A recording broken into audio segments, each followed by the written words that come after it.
কলকাতার জনকণ্ঠ। গ্রাম ও শহরের মেলবন্ধন। মুখ্যমন্ত্রী ঘোষণা করলেন যে প্রত্যেকটা এমএলএ তার এলাকায় একটি করে সেবা কেন্দ্র করতে পারবে এবং তার নাম নেতাজি সুভাষচন্দ্র বসুর নামে হবে এবং সেখানে নেতাজির একটি ছবি থাকবে, ধুতি পাঞ্জাবি পরিহিত নেতাজির ছবি। 30,000 টাকা করে এমএলএ দেওয়া হলো। এই যে নেতাজিকে বিশেষভাবে সম্মান দেওয়ার চেষ্টা, এটাকে আপনি কিভাবে দেখছেন? একাধিক প্রশ্ন উঠছে।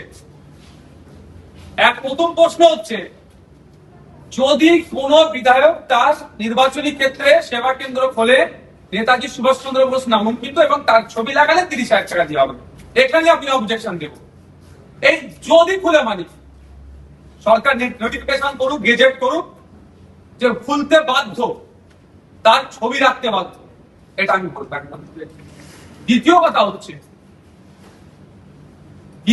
হচ্ছে যেভাবে বাংলা নয় সারা দেশে আজকে চর্চা হচ্ছে নেতাজি সুভাষচন্দ্র বোস দেশনায়ককে নিয়ে, স্বাধীনতা সংগ্রামের উজ্জ্বল জ্যোতিষ্ককে নিয়ে যে বাজে টিপ্পনি কেটেছে, বাজে মন্তব্য করেছে, তার মৃত্যু নিয়ে বিতর্ক তৈরি করা, তার অবস্থা নিয়ে বিতর্ক তৈরি করা, তার স্বাধীনতা সংগ্রামের আত্মত্যাগকে নিয়ে বিতর্ক যে তৈরি করেছে, আজকে চর্চা হতে শুরু হয়েছে, সারা জায়গায় চর্চা হচ্ছে। আর কারা বিতর্কের সূত্রপাত করেছে? বিজেপির এমপিরা, রাজ্যসভার এমপিরা।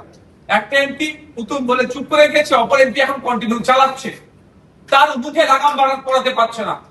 আমরা আশা করব যে সরকার পশ্চিমবাংলায় চলছে তথা বিজেপি সরকার, তাদের এমপির মুখে লাগাম পড়া আগে।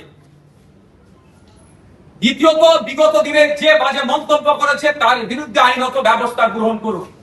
কোন মতেই না ড্যামেজ কন্ট্রোল করার জন্য এই পেপারে আসবে, সব আসবে, ওই বিষয়টা না চেপে যায় যে নেতাজি নামাঙ্কিত সেবা কেন্দ্র ছবি লাগালে 30,000 টাকা করে বিধায়ককে দিয়ে হবে, এটা যে হেডলাইন হয়ে যায়।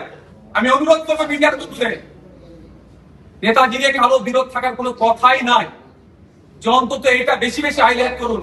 কোন সাহসে নেতাজির নাম নিয়ে এরা বাজে মন্তব্য করলো, তারা এখনো পর্যন্ত তাদের বিরুদ্ধে প্রশাসন কেন ব্যবস্থা গ্রহণ করলো না, এইটা বেশি হাইলাইট করো। হ্যাঁ, দ্বিতীয়, তার সম্মানার্থে যেহেতু একটা স্বাধীনতার মাস চলছে, সেই জন্য এই প্রকল্পটা নিয়ে এসেছে, এটা আপনারা কোনো অসুবিধা নাই, কিন্তু কোন মতেই না ড্যামেজ কন্ট্রোলের জন্য এটা নিয়ে আসা হয়, সেটা আমাদের লক্ষ্য রাখতে হবে। আমার অবস্থা একদম স্পষ্ট, যারা বাজে মন্তব্য করেছে তাদেরকে দৃষ্টান্তমূলক তাদের বিরুদ্ধে ব্যবস্থা নিতে হবে। তাহলে আগামী প্রজন্ম নেতাজি সম্পর্কে কথা বলার আগে ভাববে, অন্যথায় এটা যদি থেকে যায় তাহলে আগামী দিনে আমাদের আরো যারা স্বাধীনতা সংগ্রামীরা আছে তাদের সম্পর্কে যে কোনো জায়গা থেকে যে কোনো মুহূর্তে খারাপ ধারণা তৈরি করতে পারে। ভাবতে অবাক লাগছে, দেশের প্রধানমন্ত্রীর সমালোচনার ঊর্ধ্বে নয়, তাকে নিয়ে সমালোচনা করলে তার বাড়ি পুলিশ চলে যাচ্ছে, তাকে খুঁজে পেয়ে যাচ্ছে, তার বিরুদ্ধে অ্যাকশন নিচ্ছে। আর দেশের প্রধানমন্ত্রীর পদটা পেত না এতদিন, আমি যে চেয়ারে বসে আছি, এই আমার বলার স্বাধীনতা পেতাম না, নেতাজি সুভাষচন্দ্র বসে যদি লড়াই আত্মত্যাগ থাকতো, আমাদের স্বাধীনতা সংগ্রামীদের লড়াই আত্মবলিদান আত্মত্যাগ যদি না থাকতো, তাহলে যাদের আত্মত্যাগ আত্মবলিদান লড়াইয়ের ফলে আমরা এই স্বাধীনতা পেয়েছি, আমরা এই গণতন্ত্র পেয়েছি, তাহলে এখানে তাদের প্রতি বাজে মন্তব্য করছে, আমরা চুপ থাকি। চিকিৎসার কথা ভাবছেন? আজই চলে আসুন শীর্ষ general and eye care hospital.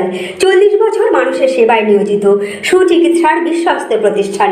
কলকাতার অভিজ্ঞ ডাক্তার দ্বারা অপারেশন ও চিকিৎসা করা হয়। কাঠালিয়া, ভাঙড়, কাশীপুর, দক্ষিণ 24 পরগনা।